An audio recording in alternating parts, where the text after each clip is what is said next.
के हवाले से हमने बात कर ली है, ख़ास तौर पर हिकमत के तरीक़ा इलाज के ऊपर।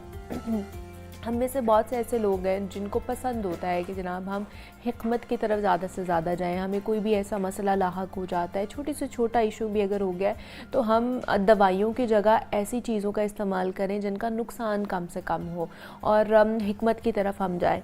तो आज हम सब ने एज करना है, हम सब ने अपने बुढ़ापे की तरफ जाना है, लेकिन अपने बुढ़ापे को हमने बेहतर कैसे बनाना है। उस बुढ़ापे में जब हम जा रहे हैं, एजिंग कर रहे हैं, तो उसमें अपनी सेहत का ख्याल किस तरह रखना है, एक तो उस पर बात करनी है हमने। उसके लिए किस तरह के हम हिकमत के तरीक़ा इलाज हैं उनको अडॉप्ट कर सकते हैं। साथ ही साथ इस वक्त हमारे घरों में जो बुज़ुर्ग मौजूद होते हैं उनकी सेहत का हमने ख़याल कैसे रखना है कि बहुत ज़्यादा लेथार्जिक फ़ील कर रहे होते हैं, हड्डियों का मसला होना शुरू हो जाता है, जिस्मानी कमज़ोरी बहुत ज़्यादा होना शुरू हो जाती है मर्दों को, ख़वातीन को, जैसे जैसे एज कर रहे होते हैं।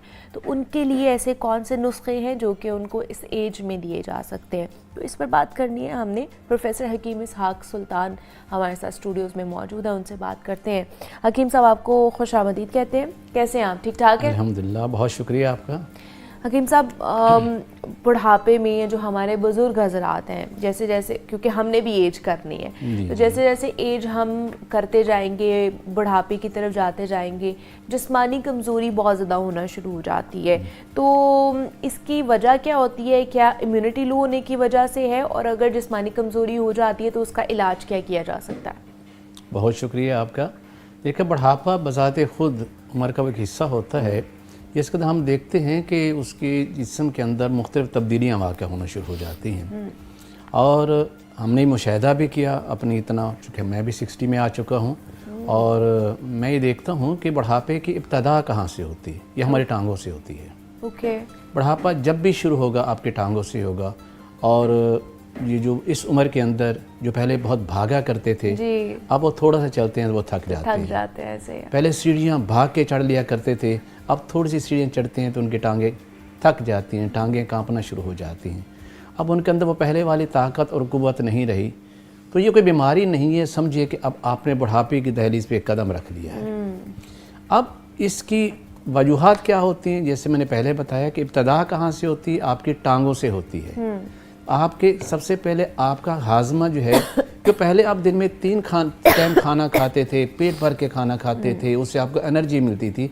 नो, अब क्या होता है, आप सुबह आधी रोटी खाते हैं और शाम को जब आपके घर वाले पूछेंगे कि बाबा जी और खाना नहीं, बेटा वो सुबह वाले तो भी हजम नहीं हुआ, यानी उनका हाजमा कमज़ोर हो चुका होता है, ग़िज़ा की कमी वाक़या हो जाती है, जिसकी वजह सबसे पहले उसके टांगों के जो मसल्स हैं वो वीक होना शुरू हो जाते हैं। अब जैसे जैसे एज प्रोसीड करती है, हमारे जिस्म के अंदर एज के हिसाब से कोई तब्दीलियाँ भी वाक़ होती हैं। और एक सबसे बड़ी तब्दीली जो है वो हमारे ब्लड वेसल्स के अंदर हो जाती है, और हमारे खून की नालियाँ जो है वो सख्त भी होती हैं और तंग भी होती हैं। जब वो तंग हो जाएंगी और उनमें फ्लेक्सिबिलिटी नहीं रहेगी, तो हमारे तमाम टिश्यूज़ जिनको ऑक्सीजन भी चाहिए, जो न्यूट्रिएंट्स भी चाहिए, वो तो थ्रू ब्लड मिलेंगी। क्योंकि ब्लड की सप्लाई पूरी नहीं होती, न्यूट्रिएंट्स पूरी नहीं मिल पा रही होती, ऑक्सीजन पूरी नहीं मिल पा रही होती, इस वजह से हमारे जो सेल्स तमाम होते हैं वो वीक होते हैं, अपने साइज़ में कम होना शुरू हो जाते हैं। एज ए रिज़ल्ट हमारी टांगें जो है वो कमज़ोर हो जाती हैं। पहले ऐसा होता था, हम जो ग़िज़ा खाते थे, हमारा आंतड़ियाँ हैं, उसके अंदर से मुख्तलिफ़ मिनरल्स, मुख्तलिफ़ विटामिन्स वो एक्सट्रैक्ट भी करती थी, वो बनाती भी थी। लेकिन अब एज फैक्टर ऐसे, हम खा तो ज़्यादा रहे नहीं थी, तो हमारे जिस्म के अंदर जो विटामिन B12 की कमी हो जाती और मुख्तलिफ़ और विटामिन की कमी हो जाती है। पहले हम चल के धूप में भी जाया करते थे और सब बहुत अच्छी डाइट भी लेते थे।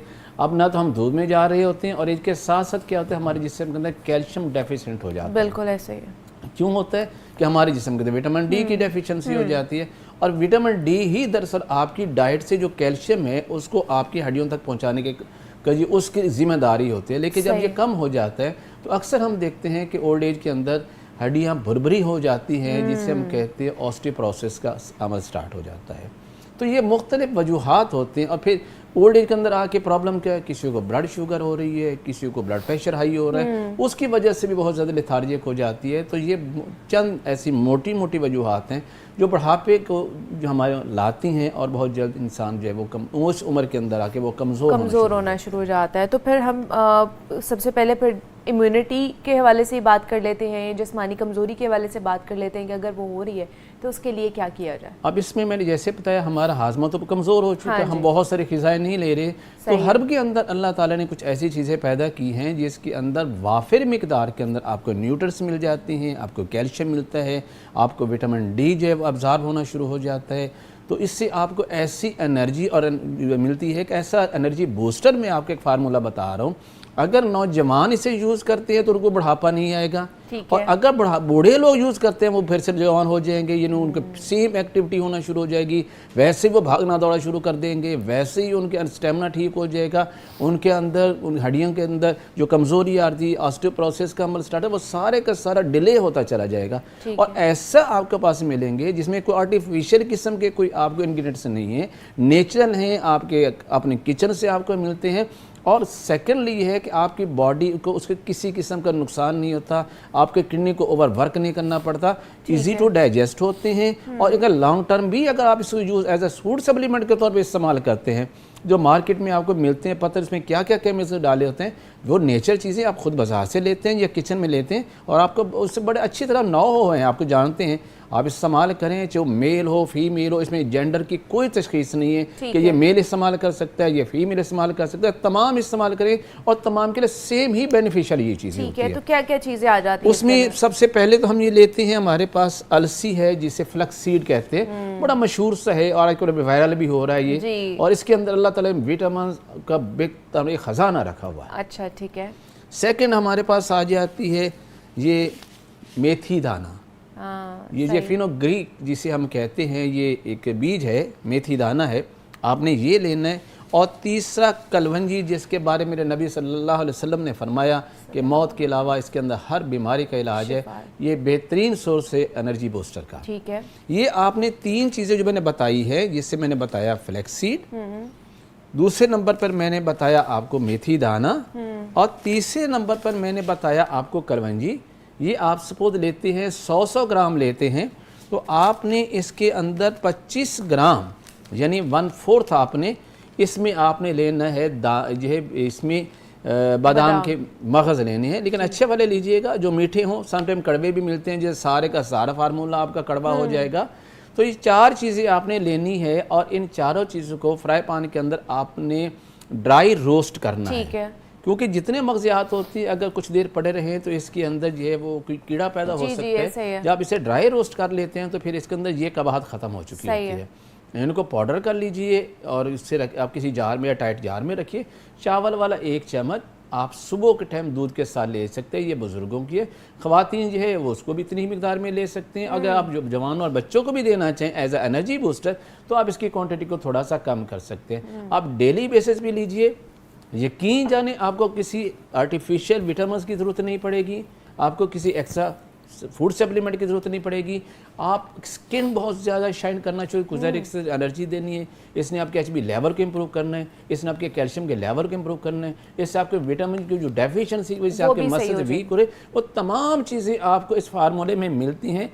और आपके तवज्जो मैं ये कहूँगा कि इससे जो भी शख्स जिसकी उम्र 40 साल को पहुंची है, अगर वो फ्रॉम द स्टार्ट इसे यूज़ करना शुरू कर दे, क्योंकि 40 साल के बाद बुढ़ापे की तरफ आप जाना शुरू होते हैं, तो बिलीव करें कि बुढ़ापा आपके नज़दीक भी नहीं आएगा। मतलब अगर हम अभी एज में, टीन एज में अगर इसको शुरू करते हैं तो भी इसका कोई नुकसान नहीं है। और आप सारे बल्कि जो एक्टिविटीज़ हैं आप दिन के भर के जितने काम हैं आप सारा भी करते हो, शाम को आप फ्रेश होते हैं, आपको थकावट नहीं होती। ठीक है।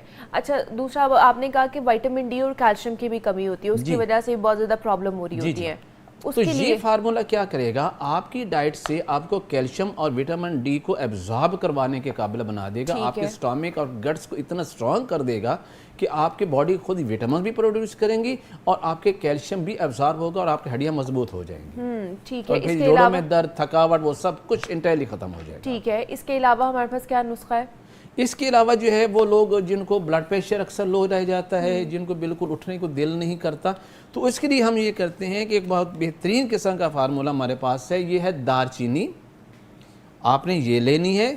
दूसरे नंबर पर आपने कलवंजी लेनी है और तीसरे नंबर पर आपने जिंजर लेना है, यानी सौंठ लेना है। ये तीन चीज़ें बराबर वजन में इनको मिक्स करके ग्राइंड करके रख लें और चाय वाली 1 चम्मच जो है अगर आप उसे 2 कप पानी में पकाएं और 1 कप पानी रह जाए और आप उसके फ़िल्टर करें और उसमें 1 चम्मच शहद डालें, तो इससे भी आपको जिस्म को बहुत ज़्यादा एनर्जी मिलती है।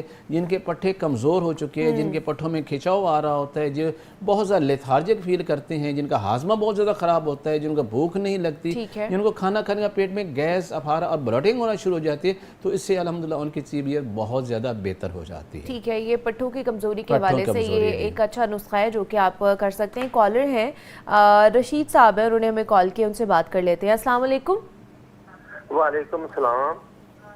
जी रशीद साहब, क्या पूछना चाहेंगे? सर डॉक्टर साहब ने बताया कि ये 4 चीज़ा वो मैं भूल गया कि एक चीज कौन सी है, पहली कौन सी है?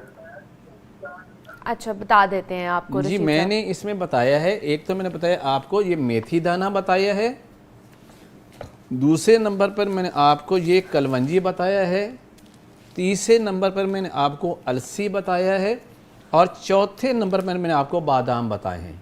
यानी पहली 3 चीज़ें अगर 100-100 ग्राम है तो बादाम जो हैं वो आपने 25 ग्राम लेने, इस रेशो से आप इसे रखेंगे और इसे फ्राई पैन के अंदर ड्राई रोस्ट करना है, फिर इसका पाउडर कर लीजिएगा और चावल वाली 1 चम्मच आप डेली बेसिस पे लीजिएगा, चाहे सारी ज़िंदगी बने, ये आपको एक बेहतरीन एनर्जी बूस्टर मिलेगा और आपको बुढ़ापा नहीं आएगा। बुढ़ापा भी नहीं आएगा। अच्छा, दूसरा, इस उम्र में जब हम पहुंच जाते हैं या हमारे घर के जो बुजुर्ग अफराद हैं, हम देखते हैं कि उनमें नींद की बहुत हद तक कमी हो जाती है।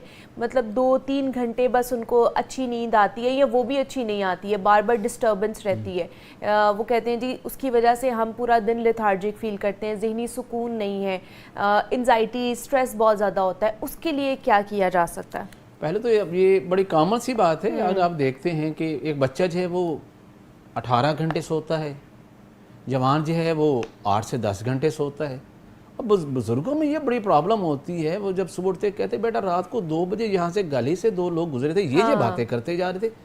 तो हम पूछते बाबा जी आपको रात को नींद नहीं आती? कहते बेटा एक दफ़ा आँख खोल जाए दोबारा नींद आती ही नहीं आती है। अब नींद ना आने की बड़ी वजह क्या होती है? चूँकि जिस्म में रतूबात की इंतहाई कमी हो चुकी होती है, और वैसे एज के साथ साथ जैसे आपकी उम्र 40 से ऊपर जाती है तो हर साल आपका ब्रेन के सेल्स वीक होना शुरू हो जाते हैं।